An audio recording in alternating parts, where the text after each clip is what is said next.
Hello. Decided that the YouTube needed yet another person telling you what it's like to become a trucker. Coming in a little bit later than most folks. I'm coming in my early 50s. Just wanted to go through some basic ins and outs, ups and downs about what it's like to be a trucker, a new guy. I've been running solo now about 4.5, 5 months. And long story short, is it what I expected? Yes and no. I mean, kind of the same thing you hear everybody say. Yeah, it depends. So a bit more about who I am. Who am I? My name's Jeff. I go by Jaffo Trucker here. I'm a little over 50 and prior to this life, I was actually a lab manager, chemist kind of thing. So mostly office and lab work, benchtop. Been doing that for about 25 years. Quote unquote professional career, and kind of got sidelined into this for other reasons. I got my CDL in October of 2020. It's now May of 2021. I actually started at Schneider, which I'm still with. Started their training class in November. Actually, it was the week of Thanksgiving, and had my first solo drive roughly the 15th or the 20th of December. I think it was actually the 19th. So today's May 14th. So just about 5 months that I've been doing this solo. Figured originally I was going to try to do a video about this earlier to try to say, hey, here's what it's like after 1 month. And between procrastination, also realizing that I didn't have a clue really what it was like yet, figured being a little bit later can't hurt. What kind of trucking am I doing? I am what I call a dedicated driver. Schneider is contracted to deliver groceries to a moderately large grocery chain here in Dallas and basically all of Texas, all the way up in Oklahoma, over to Baton Rouge, Louisiana. I think we actually have some in Kansas we also do as well, although I haven't done that trip. We go anywhere from Lubbock on the west side up to Oklahoma City, and I can't remember the name of the city. It's a small city outside of, or just north of the Oklahoma border, Baton Rouge, Louisiana, all the way down to a lot of deliveries in Houston, Austin, San Antonio, and Corpus Christi. So been here for a few months. So what are the things that I expected about it? Well, driving an 18-wheeler takes some practice, some skill, and you have to pay attention a lot. And by the way, if you see me pointing down or looking at stuff, took notes in here to make sure that I didn't forget too much anyways. As expected, driving in traffic sucks. When you're driving through rush hour traffic in Dallas, Houston, San Antonio, it's a pain in the ass. I mean, it's kind of what you expect. One of the things that I did though is I started off, since I'm doing delivery to grocery stores, a lot of times they want to have it done in the morning, so my shift starts here anytime between midnight and 3 a.m. is when we call docking out.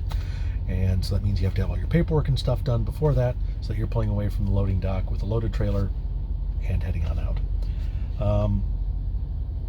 What else? Driving at night is a lot easier. If you're driving through any downtown area between 2 and 3 in the morning, there's not that much traffic. It makes it a little easier, a little bit less stressful, so you're not sitting here trying to fight the traffic and yet come to grips with driving a 70-foot long vehicle. Depending on where you go, you can make some decent money. I mean, I've seen anywhere from 37 cents a mile. I'm making 45 cents a mile, although at this particular job, the amount I'm making per mile isn't necessarily how much I'm making. And on a good week, I'll do 12, 13, 1,400 miles, maybe a little bit more, but I can bring home $800 to $1,000. Even I've had some weeks where it's a little over $1,000 a week. So for fresh out of school and no experience starting with Schneider doing this job, it's actually one of the best paying ones I was able to find. One of the last thing that I was expecting is that sleeper's not the greatest, but it's not horrible. I need a sleeper behind me. And the reason I'm calling this episode Noob in a Cube is that I'm a new guy, and I spend 60 to 70 hours a week in a 7-foot by 7-foot by 7-foot cube. Yeah, it's rounding, but as long as you don't mind the driving, it's not a bad job. Now, the unexpected. Well, it's a lot of work. While I was expecting that, yeah, driving a truck is a lot of work and all that stuff, I was expecting 45, 50, 55 hours, maybe on occasion 60 hours. A light week for me is 60 hours. 60 to 65 is pretty common. I've had a couple at 67, 68, and those are weeks where you're biting your nails because you're coming up right upon your 70 hours maximum work week. It's not necessarily a lot of physical work, but when you're dealing with a little bit of time pressure, making sure you're getting your deliveries on time, making sure that you're not running out of hours.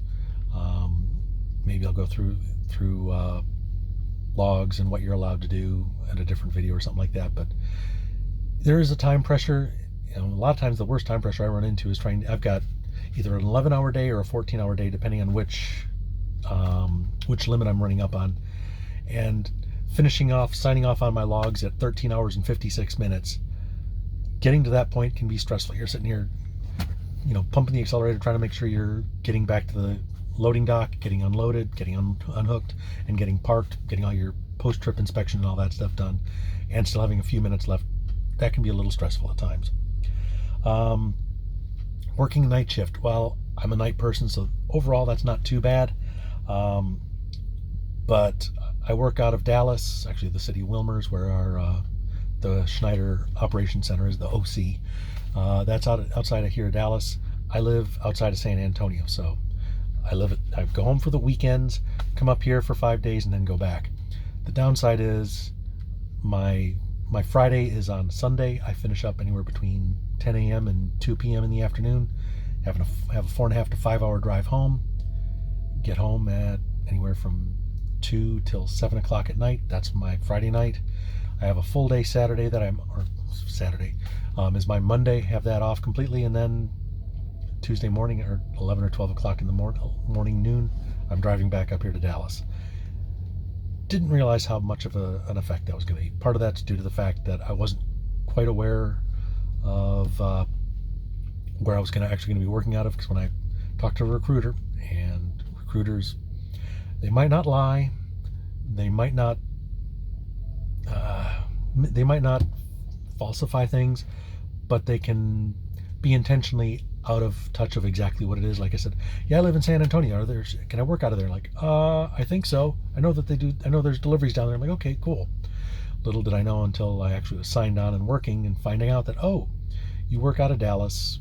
And but anyway, like I said, for a first starter company, Schneider's not bad. The pay's good, and there's there ain't no such thing as a free lunch. While I knew that there was a lot of driving, doing something in a dedicated route, especially like a grocery store chain, where every night, or just about every night, I'd say 9 out of 10 days, I'm actually back at the shop here in Wilmer, Texas, picking up a fresh trailer and doing anywhere from 1 to 5 or 6 deliveries a day. So that means that there's a lot of time I'm doing inspections. I'm watching them unload. I'm watching them load dunnage and all the empty pallets and stuff like that. I'm dealing with paperwork at the yard. There's a lot more of that than I expected. I mean, if you go into trucking, you're probably thinking over-the-road trucking, which is where you pick up a load in San Jose and you deliver it down to Little Rock, something like that, where you're trying to do 1,500 to 2,000 miles a week, or maybe trying to get 3,000 miles a week. This is a lot more time spent backing up to a loading dock, pulling away from a loading dock, doing paperwork, inspecting your truck, inspecting the load, watching or monitoring the folks that are unloading. That I was not expecting. But again, it's just a lot more of that. And it's not tiring work. It's not horribly difficult work, but it is something that you need to make sure that, depending on the kind of trucking you're going to do, it can definitely vary from place to place. And the last thing is probably the biggest thing that was unexpected, and probably the biggest negative, is just how on the hook you are as a driver, even for a big company like Schneider, how on the hook you are for any liabilities. If your truck has, let's say you have a brake failure, unless it's something that's really internal or really a problem and you get into an accident or anything like that, it's on you. Why? Because you should have done your brake inspection more thoroughly, and if you had any questions or concerns about it, you should have taken it to the operations center and had it looked at. You shouldn't have made the delivery. And a lot of stuff like that. If you're overweight, well, you should have gone to the weigh station, generally you're not going to get a ticket if you pick up a loaded trailer and you're going from a warehouse and your first stop is at a way station. You're probably not going to get a ticket. But most of the time, you don't have time for, especially on a job like this, you don't have a lot of time for that. I will say though, most of the trailers I haul have 20 to 30,000 pounds at most. We do what are called back hauls, where we'll take a loaded trailer here from at the operations or the distribution center, haul that down, make it 2 or 3 trips or 2 or 3 stops, unloading everything at each stop. And sometimes we'll stop off at, there's a candy company we do some work for. There's a couple of beverage companies we'll also haul for. You pick that up and then load. Those can be 35, 38,000 pounds. And I've never had anything overweight on those, but I was given the basic rule of thumb is that if you're looking at your paperwork and it says 30,000 pounds or heavier, go get it weighed. And the company covers the cost of that, and as long as you're not, fiddle farting around and having to deal with too much time wasted, it's not a big deal. But it's just one of those things that occasionally you want to make sure you get loaded. The downsides of this particular job is that, not Schneider in general, but this is for this particular dedicated route, we have a lot of older equipment. I've had one trailer when I had to make a delivery where I needed to move the tandem axles to be able to unload. Couldn't do it. All I had was a framing hammer. I now have a 16-pound one-handed small sledge that makes it a little easier so I can motivate it a bit more. But the equipment here can be a hassle. I've had a couple of hiccups in terms of either being late to a pickup, or somebody else had to take the trailer over, get it worked on. So I'm picking up a trailer that's 2 or 3 hours late at least. And that's caused some issues. But some of the Schneider trucks are brand new. It depends on what route you're on, what kind of work you're doing. And if you're like I said, this is dedicated. And on a whole, I actually kind of like the dedicated because I've got 60 or 70 different stores that I go to that I make a drop to. Some of them are a royal pain in the ass, but I've learned them, most of the tricks. I mean, there's one store, it takes me 20 minutes, 25 minutes to back into it because it's what they call a blindside back in a narrow alley. And you just sit there and shuffle it. You have to come in backwards, and you're coming around the corner backwards. So you start off kind of at an angle like this, and you just kind of shuffle yourself over. It takes time, it's slow, it's a pain in the ass. It's not hard, it's just time consuming.